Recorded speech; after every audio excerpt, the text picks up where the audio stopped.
Muy buenos días, queridos hermanos, amigos, familia de la fe que nos siguen por este medio. Les saludo a todos ustedes con la paz del Señor y con el anhelo de que Dios nos siga sosteniendo, sustentando, guiando y nosotros sobre todo aferrados al Señor, aferrados. Hoy más que nunca, en tiempos tan difíciles en todo ámbito, en todo aspecto que se están presentando, creo que es, digámoslo así, un gran pretexto para acogernos, para aferrarnos a Dios, a su palabra y tratar de vivir dentro de su voluntad y de sus propósitos. Bueno, hasta la semana anterior habíamos visto respecto de nuestro gran tema que es la oración, esa necesidad de identificar los temas, las motivaciones de nuestra oración en secreto, ¿no es cierto? Manteniendo siempre la conducta, la postura que nos habla respecto de la oración cuando esta no es secreta, es decir, cuando es en público, ¿sí? De que no seamos jactanciosos, que no seamos ostentosos, que no seamos repetitivos. Una cosa es insistir, como lo hizo la viuda, en el ejemplo que el Señor Jesucristo mismo lo puso, allá en Lucas 18, me parece. Sí, una cosa es insistir y otra cosa es usar vanas repeticiones, ¿no? Entonces, habíamos visto, digo, este aspecto, de que ciertas situaciones que motivan nuestra oración tienen que ser manejadas en lo secreto, ¿no es cierto?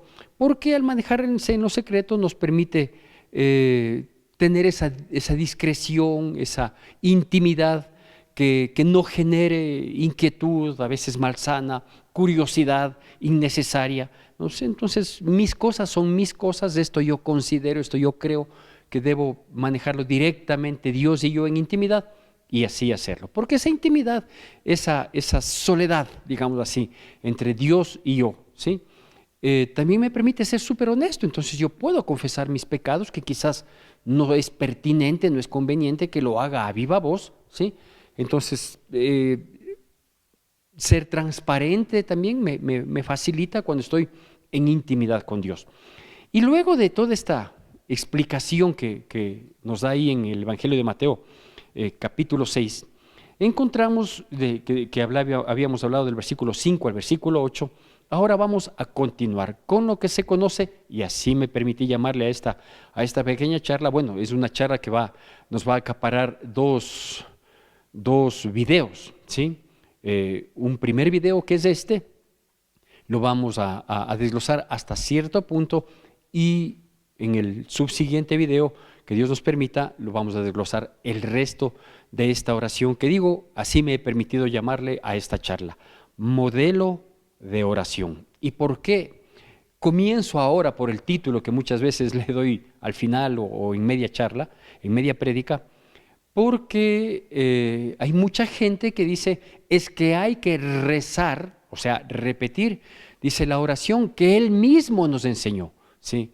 No es que Él mismo nos enseñó y que nos dijo que repitamos esto, porque 2 versículos antes está diciendo que no usemos vanas repeticiones, porque la vana repetición, esa banalidad está precisamente en la repetición, no en el contenido de la oración, porque una oración puede ser muy linda, una frase puede ser muy expresiva, ¿sí? Un texto puede ser muy representativo de la condición del ser humano respecto de Dios, etcétera, etcétera.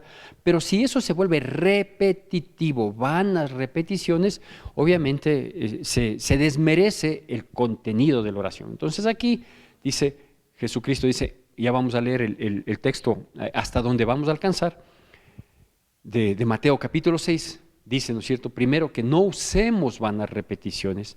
Y luego nos dice, más vosotros oraréis así. Entonces, ¿qué es lo que nos está dando? Nos está dando un modelo, no nos está dando un mandamiento, es decir, así vas a decir siempre bajo cualquier circunstancia, de ningún modo.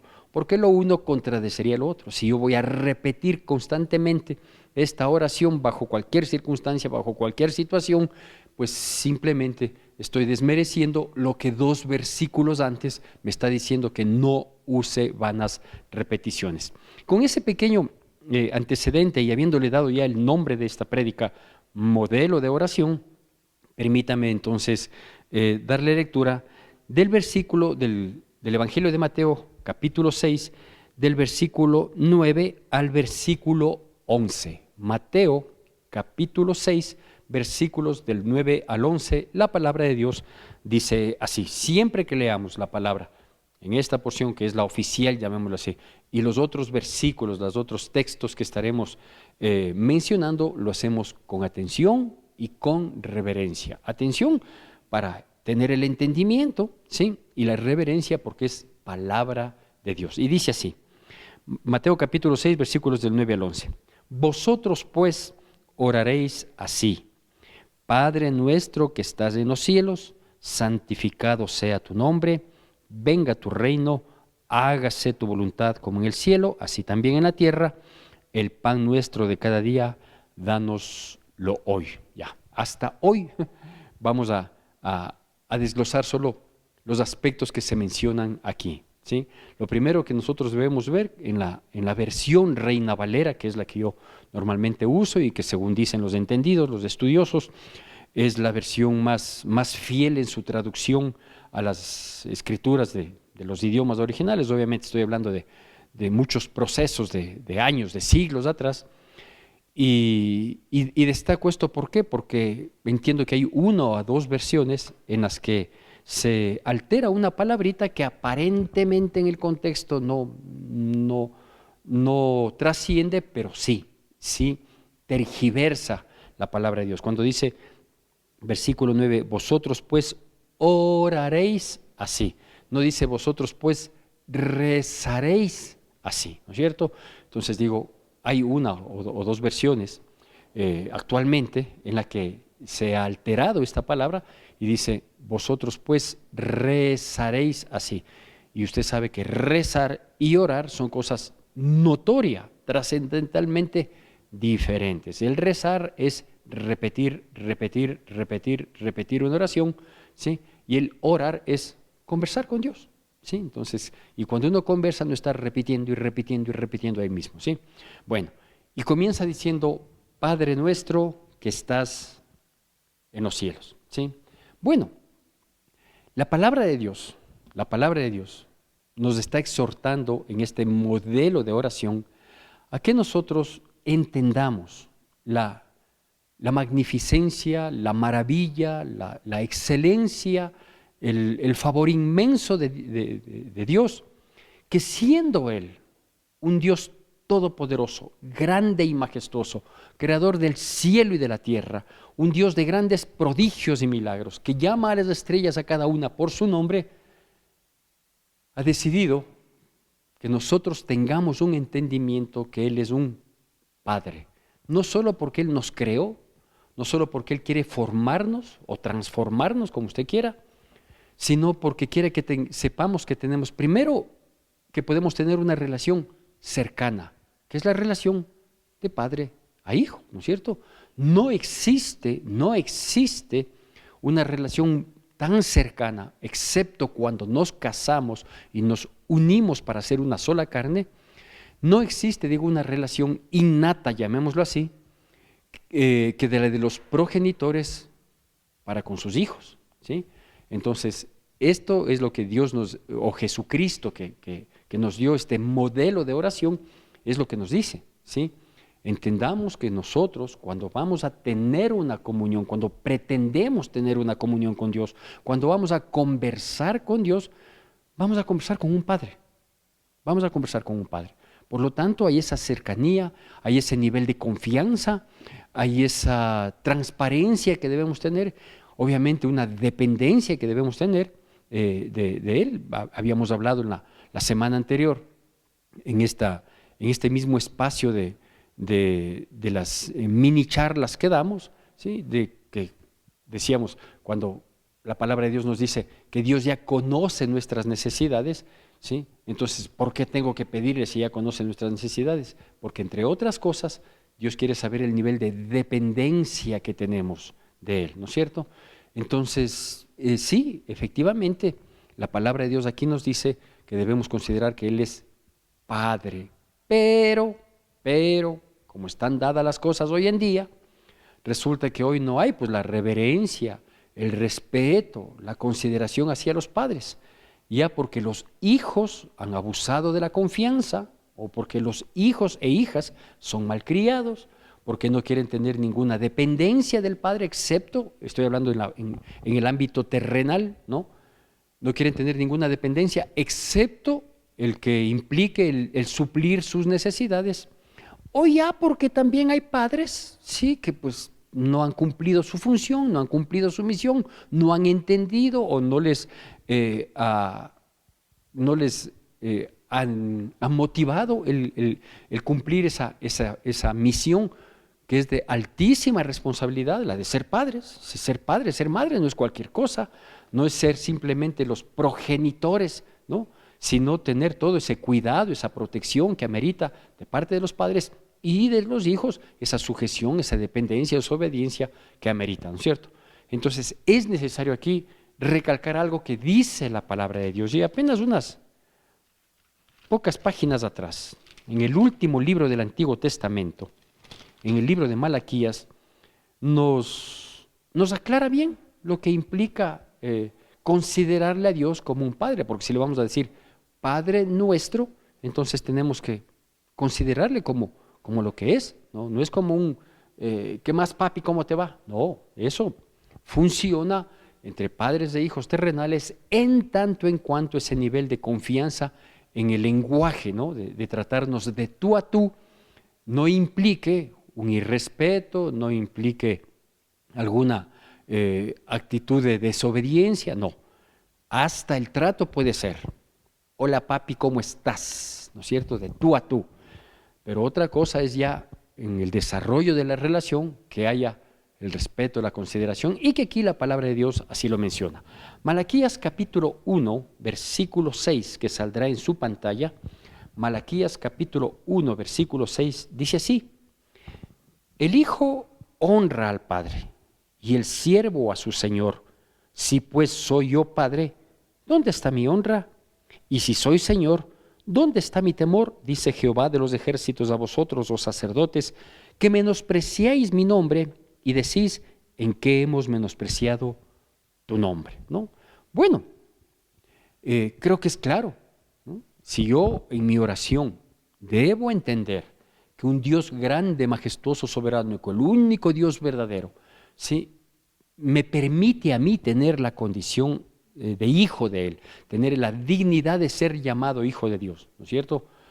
Y Él es mi Padre. Cuando yo voy a procurar esa comunión, yo debo saber, ¿sí? O no, no cuando voy a procurar, sino siempre debo yo entender y procurar este entendimiento para que cuando busque llamar la atención en oración, yo pueda darme cuenta que si estoy manejándome en esa relación de hijo. Porque dice, si soy padre, ¿dónde está mi honra? ¿No es cierto? Si soy padre, ¿dónde está mi honra? O puedes deshonrarme constantemente con tu vocabulario, con tu comportamiento, con tus decisiones, con tu pecado reiterado. Sí, no me tomas en cuenta como padre, nunca procuras conocer mi voluntad, no sabes nada de mí y me quieres utilizar cuando me buscas en oración. Entonces, decirle Padre nuestro no es cualquier cosa.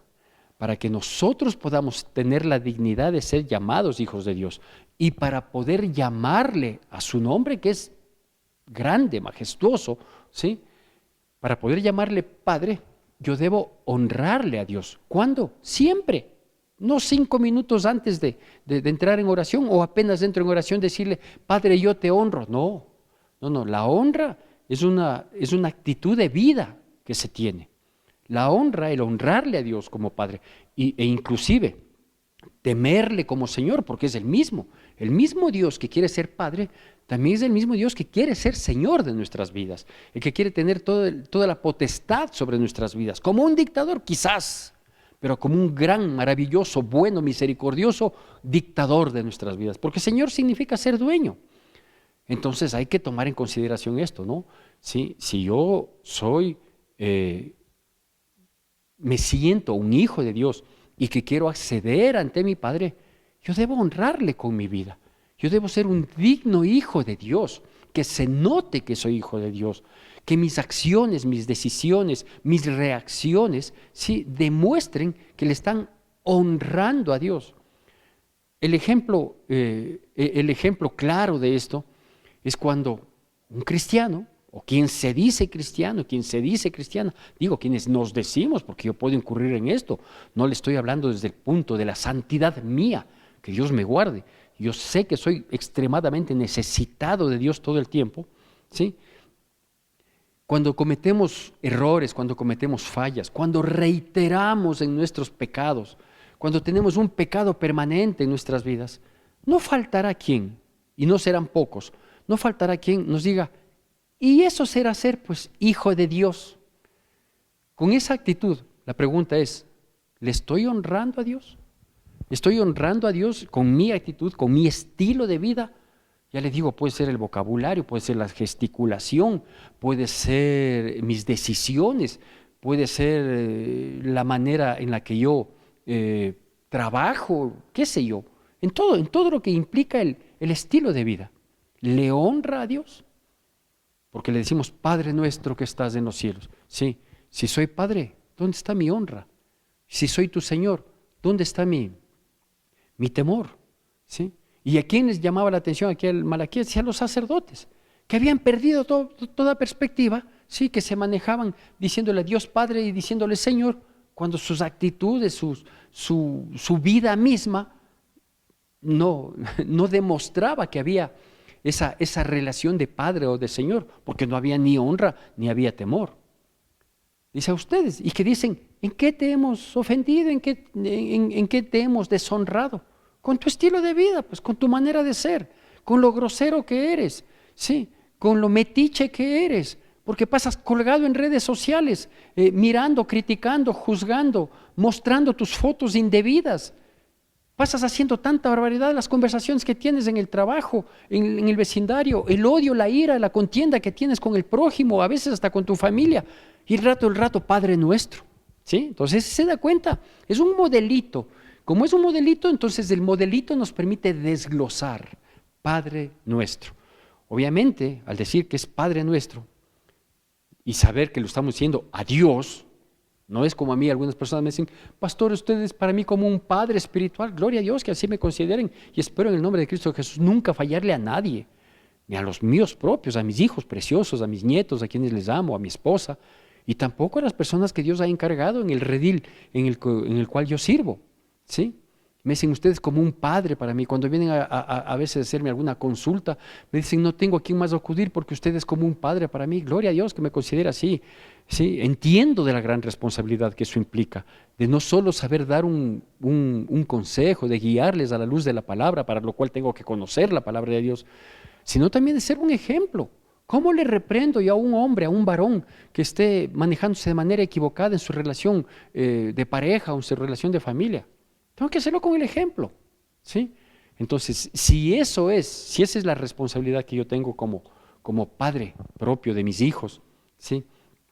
Como un padre espiritual, como me consideran, no porque los pastores necesariamente seamos padres espirituales de todos, debemos sí ser siervos, debemos sí ser ejemplos, pero quienes nos consideran, pues, gracias a Dios por esa condición, debemos ser muy responsables. Como Dios es responsable de instruirnos a la luz de su palabra.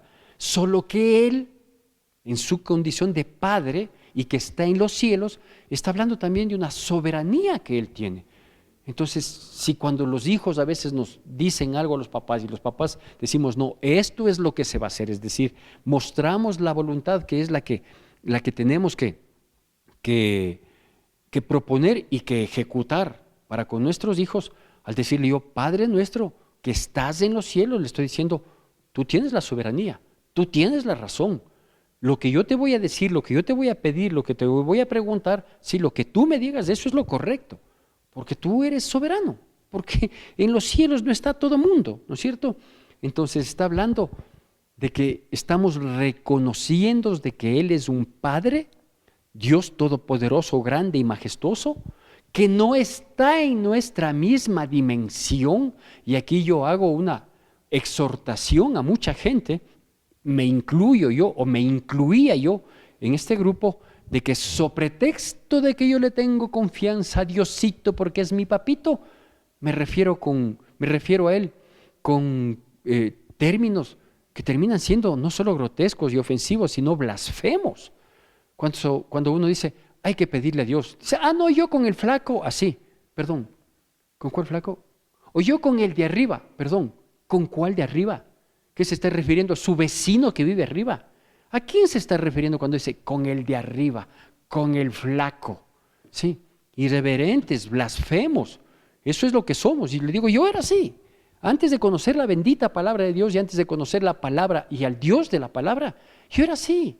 Yo solía decir así ese tipo de cosas. Y obviamente fui redarguido por la palabra de Dios y pedirle perdón a Dios no solo por mi ignorancia, sino por mi atrevimiento. Sí, con el de arriba. Vea, pastor, pedirle al de arriba. ¿A quién le pido al de arriba? ¿Al del departamento de arriba? ¿O al que vive más arriba de la calle donde yo vivo? Por favor. Él es soberano. Su reino está en los cielos, dice la palabra de Dios. Entonces está hablando de soberanía. Y cuando habla de que Padre nuestro que estás en los cielos, está hablando de que Él está en el cielo y eso significa una posición de total autoridad, majestuosa autoridad, única autoridad. Entonces sí, tengo la bendición de considerarle mi Padre y eso me permite entrar en su presencia y obviamente eso de entrar en la presencia de Dios, procurando hacerlo en oración. Es un beneficio que lo recibo a través de su Hijo Jesucristo, porque cuando Él se entregó en la cruz del Calvario para cumplir su plan redentor, dice que el velo del templo se rasgó, es decir, el velo que separaba el lugar santo con el santísimo. Porque antes la gente solo podía llegar a ese espacio de intercesión donde los sacerdotes intercedían por el pueblo, etcétera, etcétera. Pero cuando el sumo sacerdote Jesucristo, Hebreos capítulo 9, ¿no es cierto? El sumo sacerdote se entregó a sí mismo, ya no derramando sangre de machos cabríos, de animalitos, nada, sino del Cordero de Dios que quita el pecado del mundo. Esa división, esa separación que era exclusiva para los sumos sacerdotes, etcétera, etcétera, se rompió el velo del templo. Y ahora nosotros tenemos acceso al Padre, pero debemos saber cómo lo hacemos. Una, honrándole como Padre, ¿sí? Temiéndole como Señor. El temor del Señor no es miedo. Lo he dicho varias veces. El temor de Dios es la reverencia, el reconocimiento que nosotros tenemos, es un temor reverencial, el reconocimiento que tenemos de que debemos hacer lo bueno y desechar lo malo. ¿Quién nos da el parámetro de lo bueno y lo malo? Su palabra. Entonces ese es el temor de Dios, desechar lo que es incorrecto. Entonces yo vivo en temor de Dios cuando no acepto pegarme los tragos, claro. Yo vivo en el temor de Dios cuando no acepto ser infiel, claro. Cuando no acepto ser corrupto, entonces ahí estoy viviendo en el temor de Dios. Pero yo puedo ir a la iglesia y ser un corrupto, ser un infiel, ser un ladrón, ser un sinvergüenza, ser un malediciente, acabar a las personas con la lengua a través de las redes sociales, atentar contra su dignidad y decirle, Padre nuestro, por favor, ¿sí? No es tan simple como uno piensa. Pasemos al siguiente punto, ¿sí? Santificado sea tu nombre. Bueno, santificado sea tu nombre.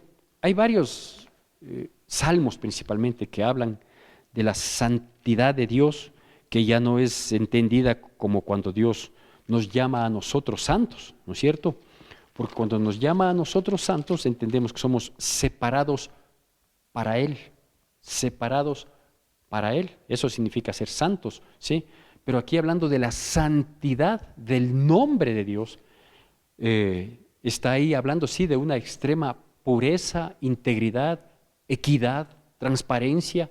Ahí sí, en Él sí, en esa santidad que mal entendida a veces se nos demanda a los cristianos, ¿no? Entonces ya eres cristiano, entonces tienes que ser santos, y lo hacen como sinónimo de perfección. No, eso está solo en Dios y es lo que se invoca aquí.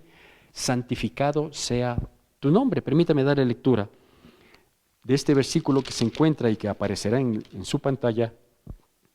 En el último del libro de la palabra de Dios en Apocalipsis, capítulo 15, en el versículo 4. 15:4 dice, ¿quién no te temerá, oh Señor, y glorificará tu nombre? Pues solo tú eres santo, por lo cual todas las naciones vendrán y te adorarán, porque tus juicios se han manifestado. ¿Sí? Entonces, a lo largo de la palabra de Dios, los profetas del Antiguo Testamento, los salmistas principalmente, han reconocido esa santidad de Dios como una integridad perfecta, como una pureza, como una transparencia, ¿no? Él sí es, en esos términos, el único que es así es Dios.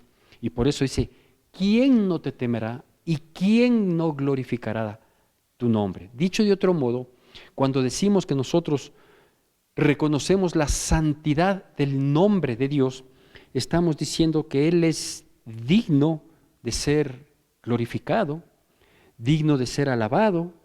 Estamos también reconociendo que todos sus juicios son justos, ¿sí? Y uno decir, ¿por qué Dios hay tanta gente que muere de hambre en tal región del mundo? ¿O por qué Dios permites que venga una pandemia? ¿O por qué Dios haces tal o cual cosa? Ahí yo no le estoy santificando a Él, pues. No estoy diciendo, como dice al final del versículo 4 del capítulo 15 de Apocalipsis, tus juicios se han manifestado, o sea, tus juicios son justos. No, más bien estoy reprochando. Y si Dios existe, ¿por qué hay tanto niño que muere? Y si Dios existe, ¿por qué hay tanta gente que muere de hambre? Y si Dios existe, ¿por qué permite que haya tanta guerra entre los seres humanos? Ahí no estoy santificando su nombre, porque dice que si santificamos, Él tiene que ser glorificado, Él tiene que ser exaltado, Él tiene que ser temido como Señor y tiene que ser reconocido en sus justos juicios, pues, en que su voluntad es perfecta. Y si usted quiere respuesta a estas inquietudes, fruto del desconocimiento, de la ignorancia de la gente, ¿sí? ¿Por qué si Dios es Dios permite que tanta gente muera de hambre? ¿Por qué permite que tantos niños sean arrasados en las guerras? Por el pecado y la perversidad del ser humano pasan esas cosas, no por la voluntad de Dios, porque la voluntad de Dios, como ya vamos a ver, es buena, agradable y perfecta, ¿no? Entonces, si pasan todas las cosas que pasan, malas, terribles, injustas, es por el hombre, es porque nosotros los seres humanos somos malvados, somos perversos, que no nos importa nada, somos ególatras, ¿sí? Somos, ¿qué le digo? Malvados, somos, se me escapa ahora el nombre que tenía pensado de la degeneración del comportamiento del ser humano. Por eso pasan esas cosas. ¿Por qué mueren tantos niños? Vea, sin irnos muy lejos, ¿no? Que yo sé que hay niños, por ejemplo, que están muriendo en la franja de Gaza frente al conflicto islámico con Israel. Muere tanta gente inocente. Digo, pero sin irnos lejos, pregúntele a Dios, ¿por qué mueren tantos niños aquí en nuestro país? Sí, porque los gobiernos no compran la medicina. Por eso mueren. ¿Y qué culpa tiene Dios en eso? ¿Sí? ¿Por qué mueren tantas personas? Porque los gobiernos son malos y perversos. ¿Por qué hay guerras? ¿Por qué hay confrontaciones? Porque hay naciones y hay grandes empresas que les conviene la guerra y no les importa matar a la gente con tal de aprovecharse económicamente de esas circunstancias. Así que no venga con ese tipo de cosas porque no estamos santificando el nombre de Dios. Santificar el nombre de Dios es alabarle, glorificar, reconocer su pureza, su integridad absoluta, irreprochable, ¿sí? Y sus justos juicios, que su voluntad es perfecta y sus juicios son justos. Eso significa santificar el nombre de Dios. Bueno, siguiente aspecto. Venga tu reino. Vamos a ver hasta dónde podemos avanzar hoy en este modelo de oración. Venga tu reino. En el mismo libro de Mateo, en el capítulo 4, ¿sí? Cuando Jesucristo había enfrentado los 40 días en el desierto siendo tentado por el enemigo, ¿sí? Se dice así, dice, desde entonces 4:17 de Mateo capítulo 4 versículo 17, dice, desde entonces comenzó Jesús a predicar y a decir, arrepentíos porque el reino de los cielos se ha acercado. Y acá estamos diciendo que Él mismo está diciendo que debemos decir, venga tu reino. Si Jesucristo les dice, arrepentíos porque el reino de los cielos se ha acercado. Yo soy el reino de los cielos aquí en la tierra y yo me he acercado. Cuando le digo, venga tu reino, y Él es el reino de los cielos que ha acercado, ¿qué le estoy diciendo? Venga, Señor Jesús, a mi vida. Eso es lo que le estoy diciendo. Entonces, venga tu reino. A veces hay cánticos bonitos, por ejemplo, cristianos. No voy a criticar a ninguno de de los salmistas que han cantado estas canciones, topando este aspecto de la palabra de Dios. Pero una cosa es cantar emotivamente, una cosa es deleitarse en esos cantos, ¿sí? Y otra cosa es reconocer el reino de Dios. ¿Quién es el reino de Dios? Cristo Jesús, porque Él es el reino de Dios que se había acercado aquí a los hombres.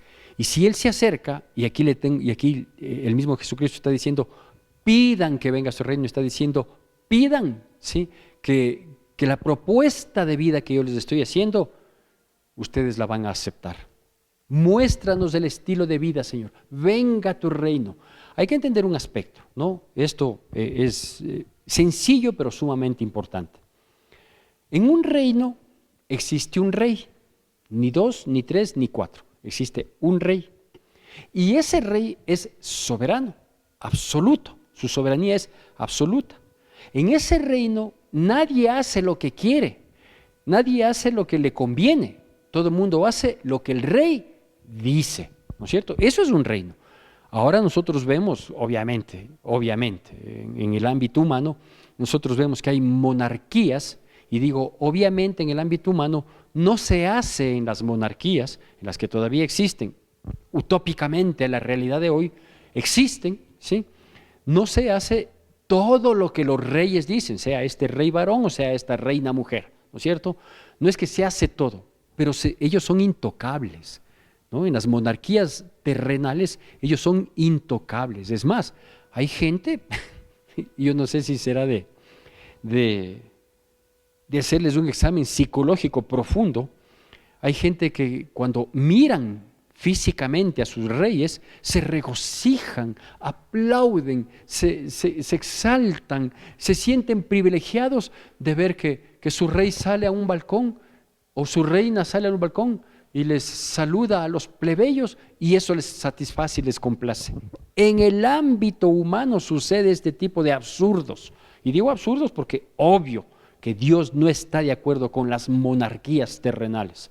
Está de acuerdo con el reinado de su Hijo Jesucristo, ¿sí? El reinado de Dios. Entonces venga su reino, Jesucristo se había acercado, y si yo le considero a Jesucristo el Rey de mi vida, o a Dios el Rey de mi vida, en vista de que Él se ha acercado para que yo me arrepienta y me someta a las normas de su reinado, venga su reino significa estoy dispuesto a ser obediente al Rey de Gloria que es Cristo Jesús. La pregunta es, ¿estoy dispuesto a ser obediente al Rey de Gloria que es Cristo Jesús? Y si no, ¿por qué le digo, venga su reino si yo voy a hacer lo que me place?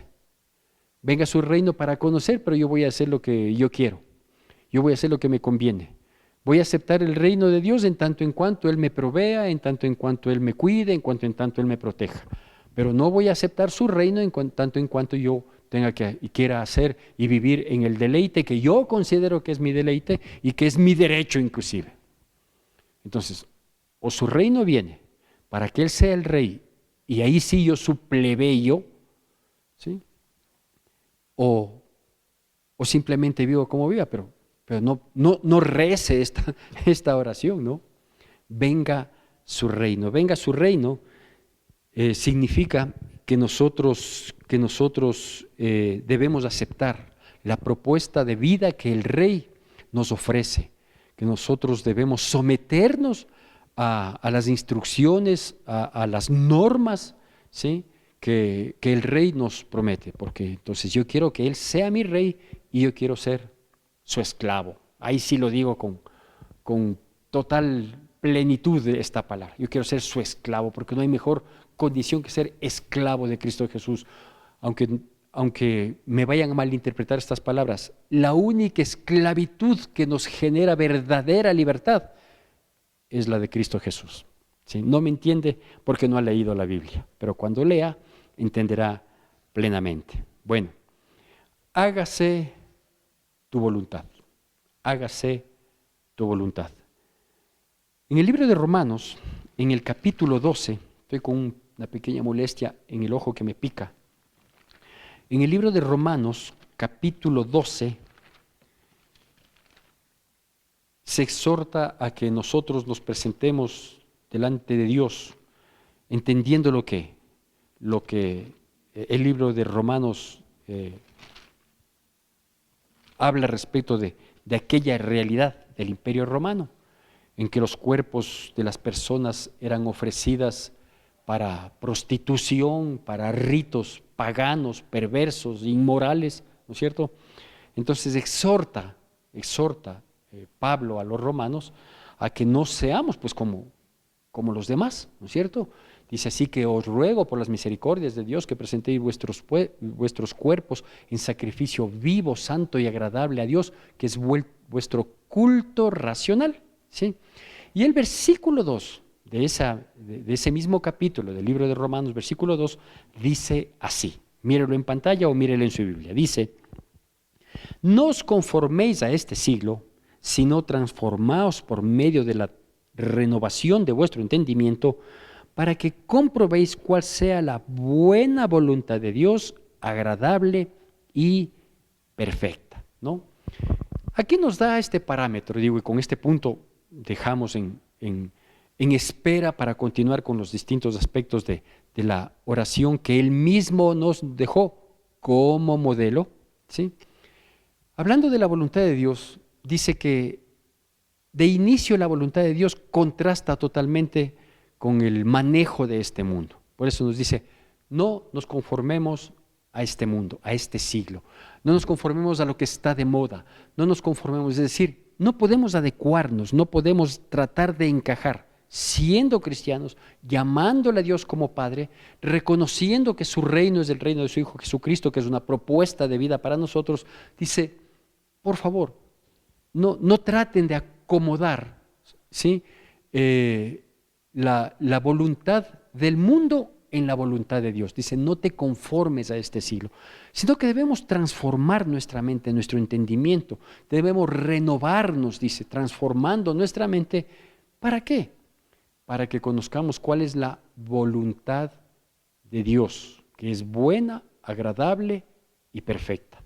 ¿Cómo transformamos, ¿sí?, ese entendimiento malsano, perverso, con influencia pecaminosa que tenemos los seres humanos por vivir en este mundo? ¿Cómo transformo mi mente de lo que el mundo me dice que es bueno y de lo que el mundo, y lo poco que el mundo me dice que es malo? ¿Cómo transformo una mente que yo pueda reconocer cuál es la voluntad de Dios? A través de la palabra, ¿no es cierto? Entonces, cuando yo leo la palabra, me doy cuenta que estas cosas que antes no me parecían tan malas, resulta que han sido terribles, ¿sí? Cuando yo solía en mi ignorancia y atrevimiento decir, no creo que Dios se moleste por esto, o yo no creo que Dios sea tan radical, o yo no creo que Dios me castigue por esto. Todos esos criterios que terminan siendo torpes, fruto de la ignorancia y del desconocimiento, yo tengo que procurar conocer cuál es la buena voluntad de Dios, porque la voluntad de Dios es buena, ¿sí? Le es agradable a Él, aunque no me sea agradable a mí o no sea agradable a los hombres, ¿no es cierto? Entonces, porque si yo estoy con la jorga de amigos del pasado y me dicen, vamos a pegarnos unos traguitos, y yo les digo, no, muchas gracias, yo no comparto eso. Me van a criticar, me van a juzgar. Sí, pero ¿cómo? Déjate de cosas. Es de vez en cuando, a los años que nos vemos. Antes bien que tomabas. No, sí, claro. Pero eso les es agradable a ustedes. ¿A ustedes qué nos darían ustedes por verme a mí tomado y hablando tonteras y con cara de torpe y menoscabado en mis reacciones? Pero eso les sería agradable a ustedes. Ahora yo vivo para agradarle a Dios. Porque la buena voluntad de Dios, agradable para Él, es que yo me maneje en santidad, en integridad, en pulcritud. Esa es la buena voluntad de Dios, ¿sí? Porque esa es la voluntad perfecta de Dios. Entonces, venga tu reino, hágase tu voluntad, es conocer la voluntad de Dios, que de antemano sabemos que es opuesta a la del mundo, por eso pide que nuestras mentes sean transformadas, renovadas, y entonces poder conocer cuál es la buena voluntad de Dios. ¿Cuál es la voluntad de Dios? La que está constando en esta palabra. Aquí en esta palabra nos dice qué le gusta a Dios y qué no le gusta. ¿Qué debemos hacer y qué no debemos hacer? Es que el cristianismo es lleno de normas. Es que las normas son lo que pone límites a nuestros exabruptos que como seres humanos estamos propensos a cometerlo. Miren las iglesias que se dicen cristianas. ¿sí? Ahora se habla de enriquecimiento, se habla de elevar el autoestima, se habla de prevalecer en todos los aspectos de la vida porque somos hijos de Dios y como hijos de Dios debemos estar en una posición superior, ¿sí? Esa no es la buena voluntad de Dios agradable y perfecta. Y sin embargo eso se habla. El otro día veía con indignación, ¿sí?, que hay mujeres pastoras, algo que no corresponde, y que ya van por el segundo, tercer marido que tienen y siguen ahí predicando, y la gente que les oye. Yo aprendí en un instituto bíblico, aprendí este refrancito que viene bien. Dice, ¿quién es más tonto? ¿El que silba o el que regresa a ver? Y claro, va a decirse pastores, pastoras, líderes, puede ser quien quiera, hablar las basuras que hablan, pueden hablar las basuras que hablan, ¿sí? Pero el que les cree, ¿y por qué les creen? ¿Por qué les siguen? ¿Por qué les aplauden? ¿Por qué les aceptan? ¿Por qué les sostienen y les mantienen? Porque no conocen la voluntad de Dios escrita en su palabra, ¿sí? Así que, ¿quiere conocer cuál es la voluntad de Dios? Para que usted ratifique y confirme que es buena, agradable y perfecta, agradable a Él, y perfecta porque proviene de Él, ¿sí? Aquí está, páginas de oro, ¿sí? El pan nuestro de cada día, dánoslo hoy, lo compartiremos, Dios, mediante la próxima semana. Mientras tanto, que Dios nos bendiga poderosamente en Cristo Jesús.